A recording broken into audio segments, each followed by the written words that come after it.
Assalamualaikum warahmatullahi wabarakatuh. Perkenalkan, nama saya Farah Abida dari kelas PKMI 3D.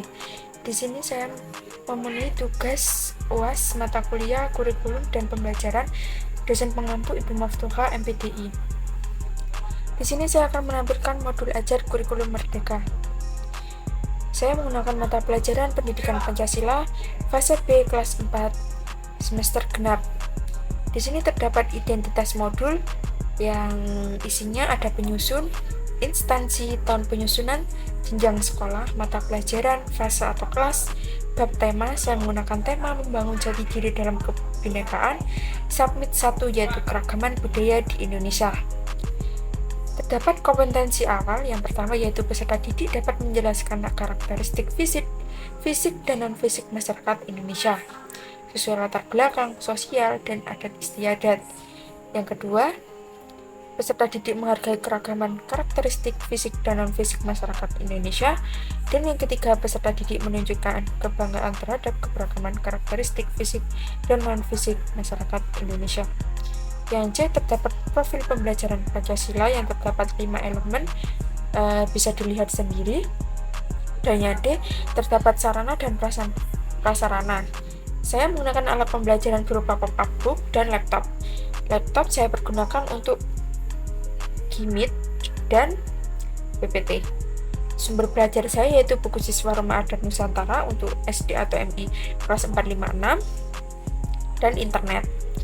Target peserta didik yaitu peserta didik reguler atau tipikal, umum, tidak ada kesulitan dalam mencerna dan memahami materi ajar. Yang kedua, peserta didik dengan pencapaian tinggi, mencerna dan memahami dengan cepat, mampu mencapai keterampilan berpikir asas tinggi atau HOTS. Saya menggunakan pendekatan konstekstual dan model pembelajaran saya yaitu CTL, Contextual Teaching and Learning. Metode saya yaitu ceramah, diskusi, dan tanya jawab. Yang kedua adalah komponen inti, yaitu capaian pembelajaran, mengidentifikasi dan menguraikan perbedaan karakteristik fisik dan non-fisik, sosial, budaya, dan adat istiadat masyarakat di Indonesia, serta menunjukkan dukungan terhadap kebinekaan. Dan yang B adalah tujuan pembelajaran. Yang pertama, peserta didik dapat menjelaskan karakteristik fisik dan non-fisik masyarakat Indonesia. Dan yang kedua, peserta didik dapat menghargai keragaman karakteristik dan non-fisik masyarakat Indonesia. Dan yang ketiga adalah peserta didik dapat menunjukkan kebanggaan terhadap keragaman karakteristik fisik dan non-fisik masyarakat Indonesia. Terdapat alur tujuan pembelajaran. Yang pertama yaitu meningkatkan pemahaman peserta didik tentang karakteristik kebudayaan dan adat istiadat di Indonesia. Dan yang kedua adalah meningkatkan pemahaman peserta didik untuk menghargai keragaman kebudayaan yang ada di Indonesia. Dan yang ketiga merupakan meningkatkan pemahaman peserta didik untuk memiliki rasa bangga terhadap kebudayaan yang ada di Indonesia.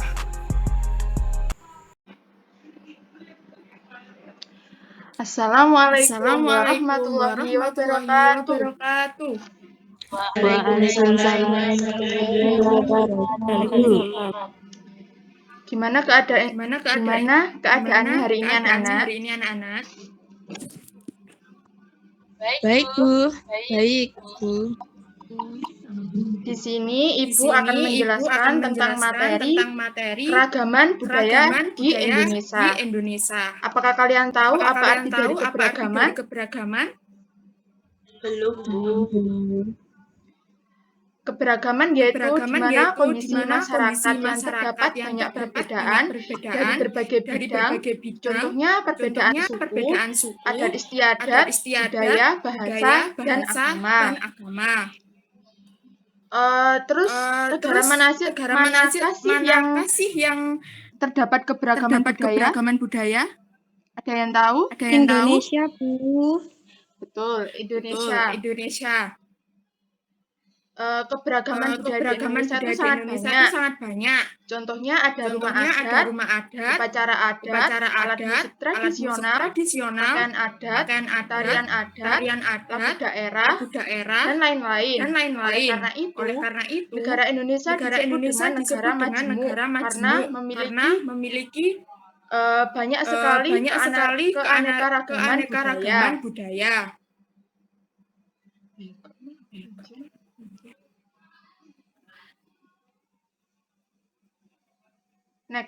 Next.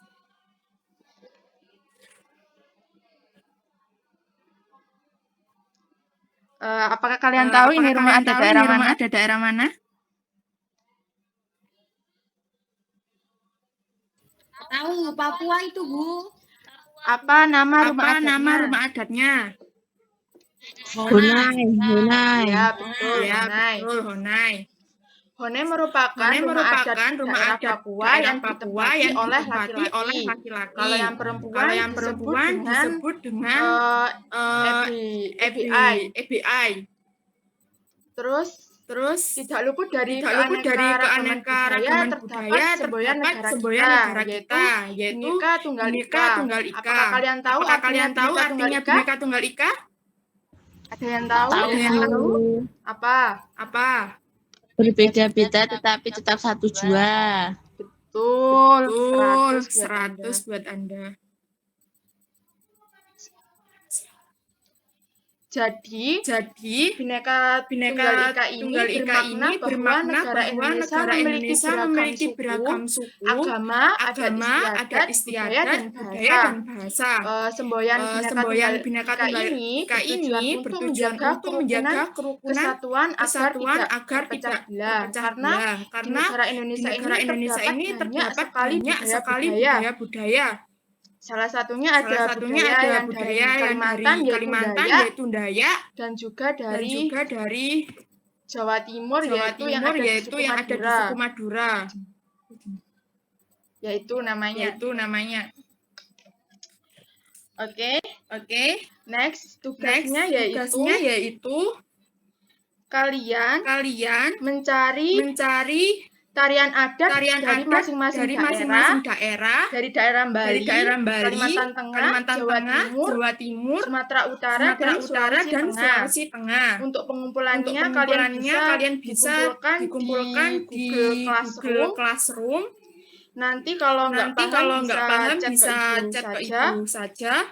Batas pengumpulannya besok jam 12 malam. Ada yang ditanyakan lagi? Tidak, Bu.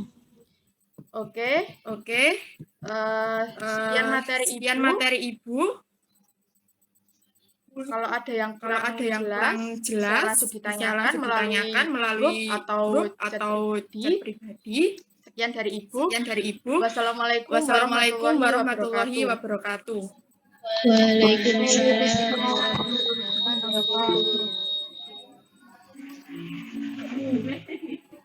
Pada poin A, saya menggunakan strategi contextual learning atau CTL. Kelebihan dari pendekatan yaitu menjadikan siswa belajar bukan dengan menghafal, melainkan proses pengalaman dalam kehidupan nyata. Dan kekurangan dari pendekatan yaitu peserta didik membutuhkan waktu yang lama untuk bisa memahami materi dan guru harus bekerja lebih ekstra dalam membimbing, karena dalam CTL guru tidak lagi berperan sebagai pusat informasi. Dan yang kedua, saya menggunakan metode ceramah, tanya jawab, dan diskusi. Kelebihan metode saya gunakan yaitu siswa lebih bisa memahami materi dan membangkitkan minat dan rasa ingin tahu siswa terhadap pokok bahasan yang akan dibahas. Kekurangan dari metode ini yang terdapat pada metode ceramah yaitu siswa akan cepat merasa lebih bosan. Untuk poin yang B, saya menggunakan teori konstruktivistik karena peserta didik dapat menginterpretasikan informasi ke dalam pikirannya melalui pengetahuan mereka sendiri melalui kebudayaan yang ada di sekitar. Dan untuk poin yang ke-C, sebelumnya saya menggunakan pendekatan yang membutuhkan waktu yang lama untuk memahami materi dan perlu dilakukan berulang-ulang pembelajaran tersebut. Berbeda ketika saya melakukan pembelajaran, peserta didik dinilai aktif dalam pembelajaran dan memahami semua materi secara singkat, dikarenakan juga terdapat banyak contoh kebudayaan di lingkungan sekitarnya juga. Dan poin yang kedua yaitu, dari micro teaching saya, peserta didik dinilai aktif dalam pembelajaran, mampu berinteraksi dengan guru dan teman, mereka juga dapat memahami materi pelajaran secara singkat.